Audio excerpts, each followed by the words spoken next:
今天继续为大家带来春节档上头系列，不过今天不是法国影片了，而是来自北欧国家的，名为丹麦男孩。能赶在今天更新，说明什么呢？说明此片的分量非常高啊，无论是剧情还是上头程度，都能配得上这个假期。在影片讲解之前呢，还有一个重要的事要说，没错，那就是给大家拜个早年，感谢在座的小伙伴们一直以来的陪伴，非常感谢，祝大家马年行大运，财运广进，身体健康。那么马上跟我走入精彩的剧情部分，好，话不多说，开始。故事发生在丹麦首都哥本哈根，男主名为皮特。从这穿着来看呢，是刚刚举办完毕业舞会。西方学校的毕业舞会懂的都懂啊，同学们都邀请皮特一起去家里面喝杯酒，顺便完成成人仪式。其中一位女同学都直接挑明了，结果还是被皮特拒绝了。Vil du ikke med? Nej, jeg bliver nødt til at sove. Jeg skal på arbejde i morgen. Du kunne sove sammen med mig så. Nej, det... Nej. Bare glem det ikke. 为啥呢？这就不得不提一下皮特的家庭了。皮特成长在单亲家庭，与母亲相依为命。他很小的时候，父亲就病故了，母亲一个人将他拉扯大。这么长时间，母亲都没有再找，一直带着小皮特。可以看出来，这个母亲啊是非常爱自己的儿子的，生怕后爸对儿子不好，所以干脆选择不找了。可随着时间的推移，母爱还是那份母爱，从来都没有变。但皮特的思想发生了改变，现在的皮特已经步入了青春期，可以看出来皮特已经完全成年了，可母亲仍旧毫无忌惮地触摸他的房间，这就让皮特非常的不自在。他总是吵吵要单独出去租个房子。儿子的这个想法啊，作为过来人，母亲怎么可能不知道呢？他就是想找个女朋友，然后与他单独在房子里面释放青春的活力。但母亲就是不同意，总是用经济条件来卡皮特，弄得皮特也是非常的反感。Du har et helt gratis værelse her. Mor...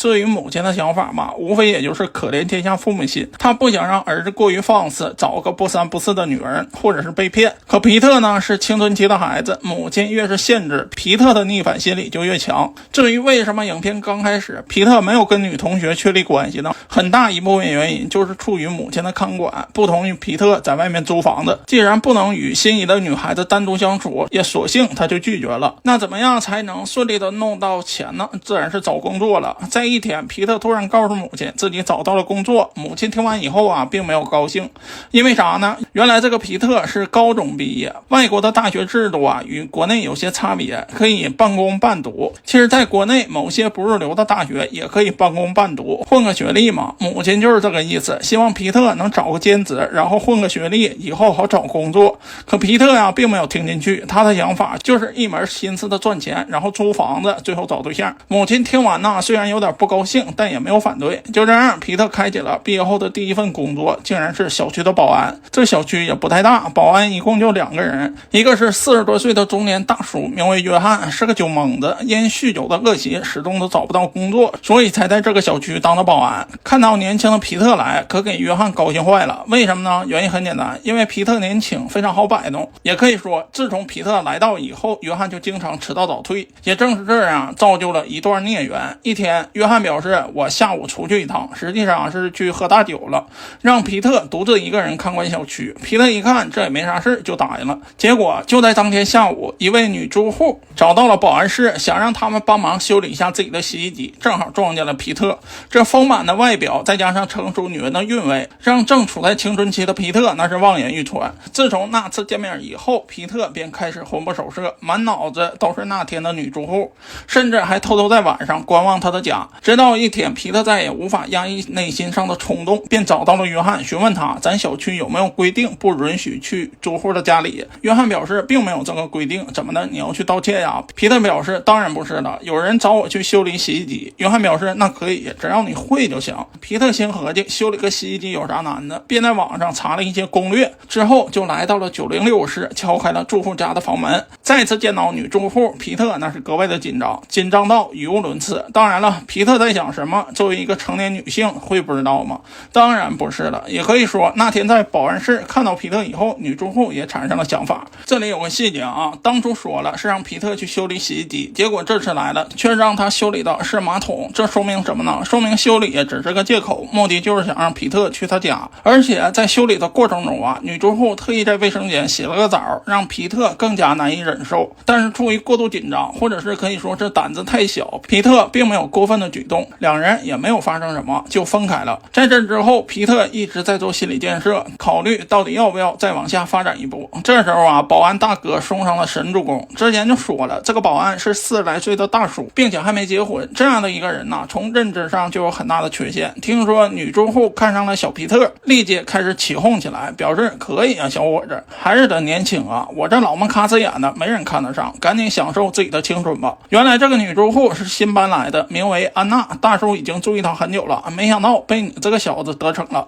就这样，皮特再次敲开了906号室的房间。这次啊，皮特没有再拘谨，该发生的那一样也没落下。从那天开始啊，算是打开了皮特的任督二脉，没事就去找安娜，安娜也是乐在其中。不过儿子的异常举动还是被母亲注意到了，母亲发现儿子最近喜欢打扮上了，肯定是接触了异性。不过母亲啊，并没有马上询问，而是间接的询问了儿子几个问题。先是问皮特是不是处对象了，皮特没有否认，随即问道是学校里的女孩子吗？皮特表示不是女孩子。此话一出啊，母亲的脑瓜子那是嗡了一下，表示咱可别玩法国人那一套啊，这里同性恋是不合法的。皮特马上表示放心吧，不是男人，这才让母亲松了一口气。但母亲做梦也不会想到儿子的初恋会是一个中年妇女。为什么这么说呢？接下来的剧情就非常炸裂了，也迎来了本片的高潮。一天，皮特照常去找安娜，但这次皮特大胆了一些，告诉母亲要和同学们出去包宿，然后一宿都没回来。可正当他与安娜沉寂在美梦中的时候，一个小男孩突然出现，让皮特瞬间惊醒。没错，这个小男孩竟然是安娜的儿子，这可就太尴尬了。皮特知道面前的这个女人比自己年龄大，但他以为大个3、4岁顶大天的，后来一问才知道这个女人竟然36岁，皮特当时只有18岁。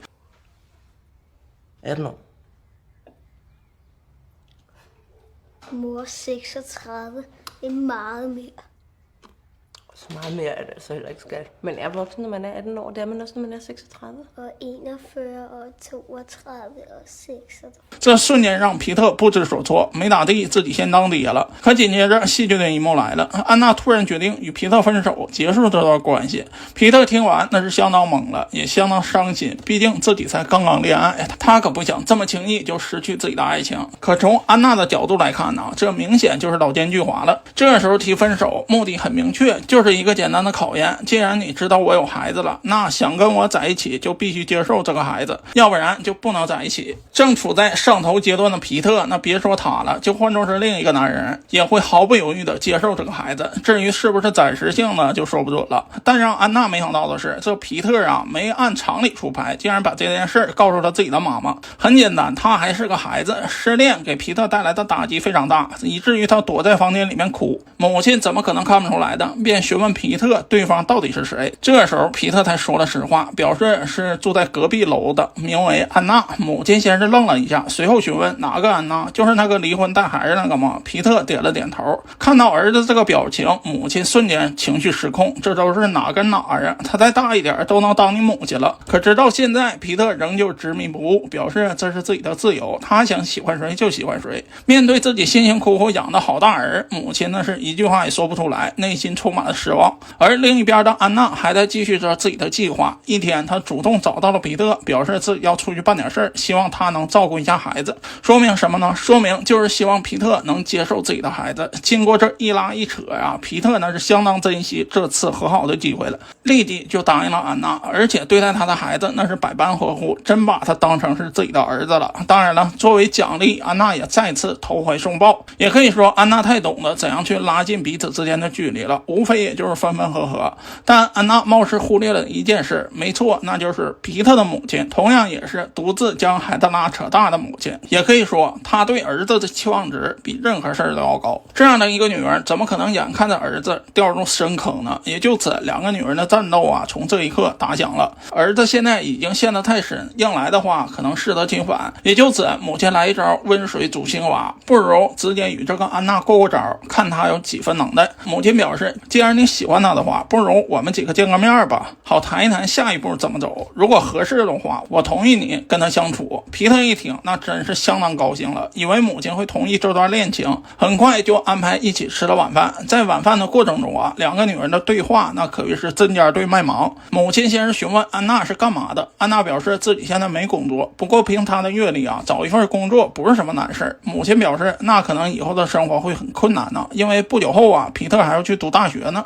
言外之意就是暗示他以后可能要养活2个孩子，这可不容易啊。听到这儿，安娜突然把皮特叫到了厨房，质问他是不是真的要去大学。皮特表示，去大学怎么了？弄个学历以后好找工作呀。可到这儿就很奇怪了，皮特现在的态度与之前可不一样了。之前他安于现状，老老实实当个保安，弄到钱出去租个房子。为什么现在他要去上大学了呢？原因很简单，因为他现在有地方住了，住在安娜的房子里，所以他现在要去上大学，找个好工作，然后养活娘俩。但是他这个想法，安娜很不理解，不应该说是他非常担心。他也知道自己只是在这个小区里面有优势，可把他扔在大学里啊，比他年轻比他漂亮的姑娘有的是，所以他不可能让皮特念大学。也就此，他表示，如果你去大学的话，咱俩就分手，不仅分手，我还会立马找个别的男人来家里住。此话一出，皮特直接破防了，好在母亲过来才给两人打断。不过看到两个人闹情绪啊，母亲有一些沾沾自喜，说明什么呢？说明他的计谋奏效了。让儿子增加社交，无疑是让他与老女人分开的最好的办法。漂亮的女孩子不有都是吗？不过马上安娜的反击就来了，她告诉母亲，其实皮特不用努力，只要他跟我在一起，我愿意养他。皮特不是经常想搬出来住吗？就让他搬过来吧，我跟他一起住。随后询问皮特是否愿意，皮特毫不犹豫的就点了点头。看到儿子站在了对立面，母亲并没有过于激动，可以说母亲的城府是很深的。随后询问安娜，今天喝的葡萄酒多少钱买的？安娜表示5块钱。母亲马上说道，怪不得我喝得非常难受呢，一直想吐。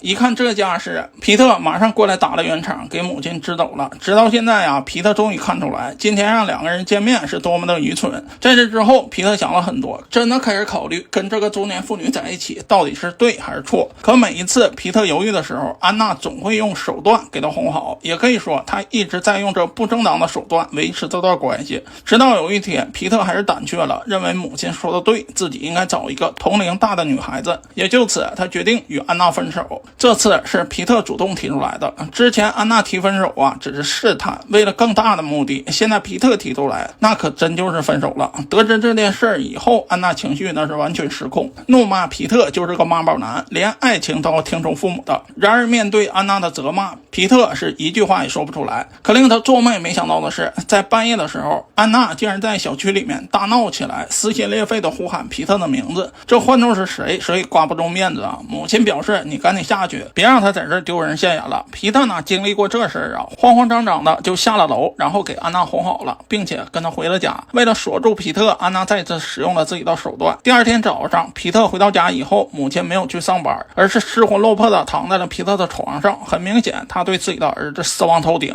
因为他招惹了不该招惹的女人，害得这一家人在小区内丢人现眼。不过母亲还是没办法，既然你喜欢，我同意你跟他在一起，只要别再闹出事儿就行了。皮特见此那是非常高兴，殊不知这是母亲最后的杀手锏。母亲故意在自己的身上喷了很多香水，好让他沾到皮特的身上，目的就是想让安娜怀疑皮特在外面有了人。结果正如母亲想的那样，安娜真的怀疑了。然而令皮特万万没想到的是，他会因为这件事动了手。Hvad er det, du lugter af? Det ved jeg ikke, hvad lugter af. Jeg vidste det. Hvad vidste du? Du ligger og knipper med en anden. Hvad fanden snakker du om? Ja, du stinker af parfume, og du ligger og knipper med en anden. Hold nu kæft med det der. Jeg skal da ikke knippe med andre end dig. Nå, hvem er det så, der bruger sådan en billig parfume? Det er sgu da min mor for helvede. Nå, så ligger og knipper med din mor nu. 为什么皮特这次如此冲动呢？原因很简单，因为他是被母亲带大的，他是母亲生活的全部。当然了，母亲也是他生活的全部。关键时刻，皮特还是站在了母亲这一边。之后，他没有再对安娜留恋，而是把公寓的钥匙留了下来，彻底离开了这个女人。到这儿，影片结束了。可以说，这部影片啊，具有非常深的层次。两个看似同样的家庭，都是母亲独自一个人将孩子拉扯大，却以这样非正常的关系结合在了一起，结局必定是悲剧的。如果说安娜的儿子以后找了一个比自己大1倍的女人，他会同意儿子这段恋情吗？答案依然会是否定的。除了这一点，此片还诠释了关于妈宝男的定义。我相信很多广大男同胞们都畏惧这3个字，原因很简单，因为面子问题。但你要知道，妈宝男这3个字只会出现在异性以及配偶的口中。如果说你买个手指都要问母亲的话，那你可真的改一改性格了，要不然真的找不到对象。但有时候妈宝男也可以成为 PUA 男人的一种手段，例如在这部影片当中，安娜就是用妈宝男这3个字来挑拨皮特与母亲的关系。这么看来的话，男人的成长啊，甄别是非是必不可少的。好了，今天的影片就到这儿了，喜欢的小伙伴们可以看看原片，别忘了点赞、评论、加关注，感谢观众老爷们的支持与厚爱，我们下期见。